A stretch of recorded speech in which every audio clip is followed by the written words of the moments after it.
حضرت عباس غزوہ طائف کے بعد مسلمان ہوئے، وہ طائف کے صحابی تھے۔ حضرت عباس رضی اللہ عنہ سے انہوں نے اپنا واقعہ یاد کرتے ہوئے کہا کہ میں جب پہلی دفعہ مکے آیا تھا نا، تو میں نے اپنے دوست عباس سے پوچھا تھا کہ یہ کون بندہ کھڑا ہے اور یہ کیا کر رہا ہے؟ تو حضرت عباس نے کہا بھتیجا ہے میرا، کوئی نیا دین لے کے آیا ہے، نئی سوچ۔ تو انہوں نے کہا کہ یہ کیا حرکتیں کیا کر رہا ہے؟ کہتے عبادت کر رہا ہے۔ ساتھ کون ہے؟ ساتھ بیوی ہے اور بچہ ہے، علی بن ابی طالب ہے۔ کعبہ میں نماز پڑھ رہے تھے نبی علیہ السلام، حضرت خدیجہ اور علی بن ابی طالب۔ وہ صحابی کہتے روتے ہوئے کہتے کہ مسلمان تو اللہ نے مجھے اب بھی کر دیا ہے، مگر میں اگر اس وقت مسلمان ہو جاتا نا تو 1/4 اسلام ہوتا۔ اتنا بڑا کنٹریبیوشن میرے پاس ہوتا کہ 1/4 اسلام میں ہوتا، چوتھا مسلمان ہوتا میں۔ اگر میں اس وقت میں نے تو بعد میں بھی ہو گیا مسلمان، اس وقت میں تمسخر اڑا کر نکل لیا کہ عجیب سی باتیں کر رہے، عجیب سی بات ہے۔ سمجھنے کی کوشش کریں، اپنی اپنی اوقات نکالیں ہم صاحب کہ ہم کتنے % اسلام ہیں۔ اللہ کی قسم اگر آپ کو نہیں پتا نا آپ کتنے % اسلام ہیں تو آپ خاص % آف کفر ہیں، خاص % آف طاغوت ہیں۔ اگر آپ کو یہی نہیں پتا آپ کتنے % اسلام ہیں، اتنا بڑا مسئلہ ہے اگر آپ کو اپنی شناخت نہیں پتا، کیونکہ اندھا دھند مسلمان نہیں ہوتا، by design, by direction, by vision مسلمان ہوتا۔ تو کہ پہ نہیں کوئی اسلام میں آیا اور ہو لیا۔ سمجھ رہے ہیں؟ عمر بن خطاب رضی اللہ عنہ کی دعا ہے کہ یا اللہ مجھے قوی کافر اور ضعیف مومن کے شر سے بچائیں۔ ہمارے بارے میں دعا ہے، سوچے ذرا کہ ابو جہل سے اور سائل ادیم سے بچائیں کہ یہ ضعیف مومن مروائے گا ہم سب کو۔ سوچیں ذرا، آپ کیوں نہیں اپنے اوپر اپلائی کر رہے یہ دعا؟ حضرت عمر بن خطاب کی دعا ہے۔ ضعیف مومن بوڑھا مومن نہیں ہوتا، کمزور ایمان کا مومن کہ عین موقع پہ بھاگ جائے گا، عین موقع پہ اس کو پیر کانپیں گے نکل لے گا۔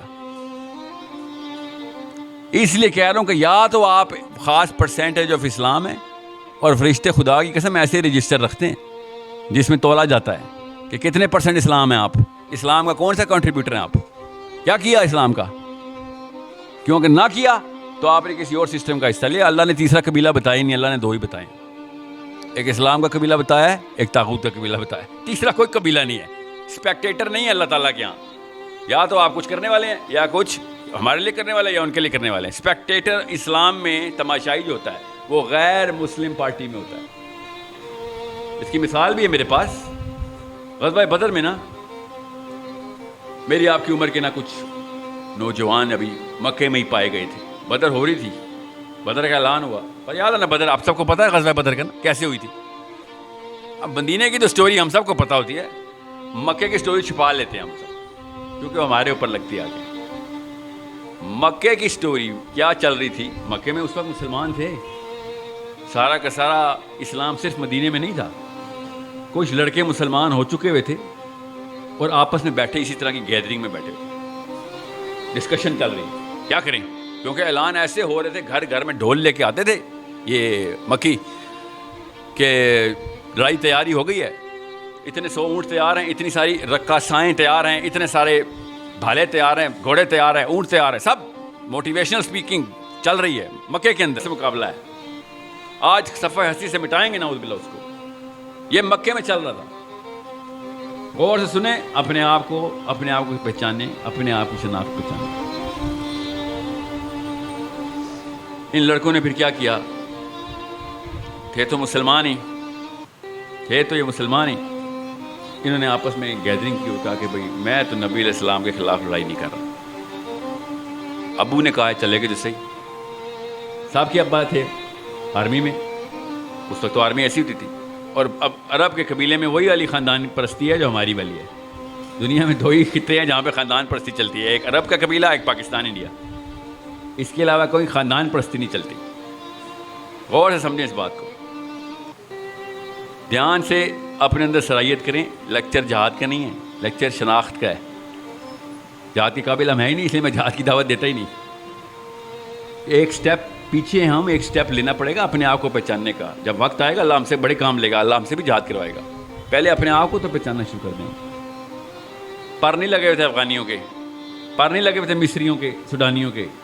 دے ڈڈ دیٹ. صومالینس دو سینگوں والی قوم نہیں ہے, کر کے دکھا دیا انہوں نے. ٹھیک ہے, یہی ملک تھا 9 کروڑ لوگ.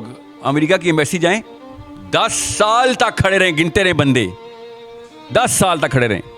اور ایک دن میں ہمارے ملک کے ویزے کے لیے 9 کروڑ لوگ لائن میں کھڑے ہوئے تھے. دیکھیں جب پرپس کلیئر ہوتا ہے تو لوگ کیسے بھاگتے ہیں.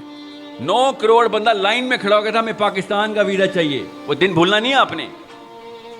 یہ دنیا میں کسی اور ملک کے ساتھ نہیں ہوا, یہ صرف پاکستان کے ساتھ ہوا ہے. 9 کروڑ مسلمانوں نے لائن میں کھڑے ہو کہا تھا کہ ہم نے پاکستان میں انٹر ہونا ہے. اپنی اپنی چھوٹی چھوٹی بچیاں کٹوا رہے تھے, اللہ کی قسم سامنے ذبح ہو رہی تھی بچیاں. ٹرینوں میں بھر بھر کے بچیاں مار رہے تھے سارے. کہہ رہے تھے نہیں پھر بھی جائیں گے. کیا جنون چڑھا ہوا تھا ان کو, ایسا کیا ہوا تھا ان کو پتا نا آپ کو. 47 میں کس طریقے سے لوگوں نے پاکستان کا ویزا لینے کی کوشش کی. کوئی چھوٹا واقعہ سمجھ رہے تھے آپ. یہاں پہ وہ کیا میمیں دیکھنے آ رہے تھے, نوکریاں کرنے آ رہے تھے, ادھر ڈالر کمانے آ رہے تھے. ادھر بتاتا ہوں وہ کیسے ہوا تھا. ابھی آپ کو بتاتا ہوں. لوگوں کی آئیڈینٹی کلیئر ہوتی ہے, پھر دیکھیں کیسے دوڑ لگتی ہے. اس لیے دھیان میں رکھیے گا. ان لڑکوں نے کیا کیا مکے میں, پھر چھوٹی سی میٹنگ کی رات کو کھوکھے پہ, لٹرلی جیسے ہم نے کرنی تھی, اور کہا کہ بھائی نبی علیہ السلام کے خلاف لڑائی تو نہیں کر رہے تھے تو مسلمان, تو پھر کیا کریں. خاندان میں ناک کٹ جائے گی, پریشر ہے میرے اوپر, میں تو جاؤں گا ہی جاؤں گا. دوسرے نے کہا ہم بھی جائیں گے, جانا تو پڑے گا, مار پٹا کے لے کے چلے جائیں گے, نہیں تو چلو آؤ چلتے ہیں. پھر ایک ٹیکنیک لگائی, راکٹ سائنس لگائی انہوں نے. کیا راکٹ سائنس لگائی, کیا ایسا کرتے ہیں سامنے سامنے چلتے ہیں, جیسے ہی رن پڑے گا نا, جب لڑائی شروع ہونے لگے گی تو سرک کے پیچھے والی صف میں کھڑے ہو جائیں گے. نہ لڑائی کی نہ کچھ, اپنی طرف سے حکمت لگائی انہوں نے. سوچیں ذرا ادھر کیا ہو رہا تھا. مدینے میں صحابہ اکرام روئی جا رہے ہیں کہ اصلی کہانی تو تعداد کی ہے. نبی علیہ السلام اتنی دعائیں کر رہے ہیں, اتنی دعا کر رہے ہیں, روکے کہ ابو بکر صدیق نے نبی علیہ السلام کو کندھوں سے پکڑ لیا کہ یا رسول اللہ بس اور دعا مت کریں, اللہ تعالیٰ نے آپ کی سن لی ہوئی ہے. اس لیول کی سٹریس چل رہی ہے مدینے کے مدر کے بارڈر پہ. ادھر ڈھول تماشے اور ڈانسرز اور تمام ہالی ووڈ بالی ووڈ ساتھ چل رہا ہے. اللہ تعالیٰ نے پھر صحابہ اکرام کو سکینہ دینے کے لیے ایک خاص معجزہ قرآن پاک میں اس معجزے کا کلیئر ذکر ہے کہ ہم نے ان کی تعداد کم کر کے تمہیں دکھایا اور تمہاری تعداد زیادہ کر کے ان کو دکھایا. یہ ہوتی ہے اکائی ایک. اتنا فرق پڑتا ہے ایک بندے کا پریزنٹ ہونے میں کہ میں کتنے % اسلام ہوں. میرے یہاں پہ پریزنٹ اس دین کے کام کرنے کی پریزنس کا اللہ تعالیٰ کس طریقے سے میچ بتا رہے ہیں کہ ٹیرر بیٹھ گیا مسلمانوں کا کفار پہ کہ اتنے بڑے بندے کہاں سے آ گئے ان کے پاس, اور مسلمانوں پہ سکینہ آ گیا, عید آ گئی کہ بس تھوڑے سے بندے لے کے آئے ہو, حالانکہ بندے زیادہ تھے. لڑائی ہوئی ہم سب کو پتا ہے. نبی علیہ السلام نے علی بن ابی طالب سے کہا لگا اتبا کو, رشتہ دار تھا, ہر ایک کے ساتھ رشتہ داری کو لڑوایا. بدر میں ہر ایک بندے کا اپنا اپنا رشتہ دار بھیجا کہ یہ نہ سمجھنا قبیلوں کی لڑائی ہو رہی ہے, قبیلہ ہی مارے گا تمہیں. کسی اور قبیلے کا بندہ بھیجوں گا تو قبیلوں کی لڑائی ہوگی, تمہارا اپنا بچہ تمہیں قتل کرے گا. کہ تمہیں رگ پتہ جائے کہ اسلام یہ قبائلیت نہیں کھیلتا, اسلام یہ قومیت نہیں کھیلتا, اسلام یہ لسانیت نہیں کھیلتا. اسٹریٹ شوٹنگ ہوگی تمہارے اوپر, تمہارے اپنے گھر کا بچہ آگے مارے گا.